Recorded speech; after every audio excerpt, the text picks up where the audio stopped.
scoreless draw with Alfreton at home, how do you see that one? Tough to take, but potentially could be a good point towards the last 2 games of the season. I think people from the outside probably look and think, they've got nothing to play for. It's going to be an easy game, but it's never like that. Experienced lads know that, and it's always tough. They kind of still make it hard for you. They're a tough team to play against direct, and we just couldn't find a way. We've had some chances, but as a team we've just got to stick together, and I still believe that we can win the last 2 games and we can get where we want to be.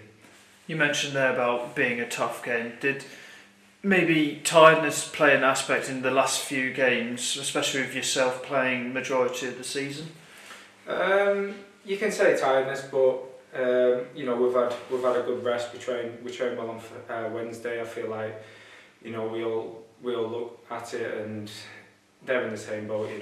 We've just got to kind of dig in, and this stage of the season, it's called the business end, and you've got to pick up points, and we've just got to look at that as a point in the right direction, and try and take maximum points for the last 2 games. The manager and of course one of your teammates for the last couple of seasons made his 100th game in charge today. How was it working with a man like him? Yeah, he's been great. He's learnt a lot himself. And he's come in, and as a manager, kind of your first job, you might drop off, but he kicked us on, and we had an amazing season last year, and they've built a great team this year, and I know he speaks about the points I think we've beat last year already.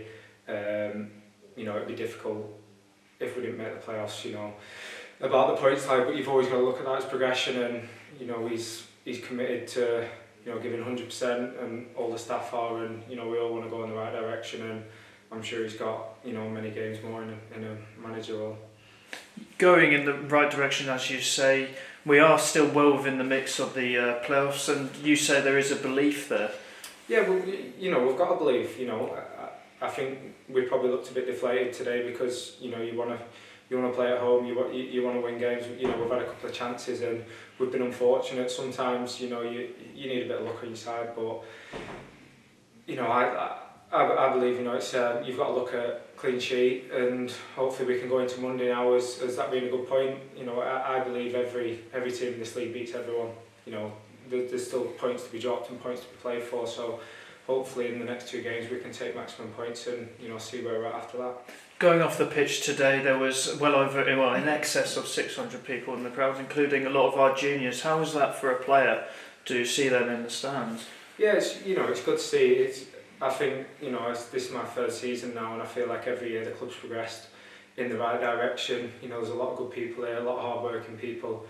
The facilities are probably the best in the league, and as probably a club, you want to get more fans in. You want to like entertain people and get the support, and kind of it's a nice kind of community family run club, and hopefully we can keep getting more fans in, and keep progressing together as a club. The focus now turns to the second part of the Easter bank holiday games. It's Farsley away from home. How are the lads and yourself going into that one? Yeah, we've just got to recover right, do the right things, and like I said, we've just got to stick together and believe. We've got more than a good enough squad. We've got some great players in there, and young, experienced. We've got the right mix, and we've just got to get it right. Going forward and defensively, and hopefully we can get the win on Monday. Cheers, Will. Thank you.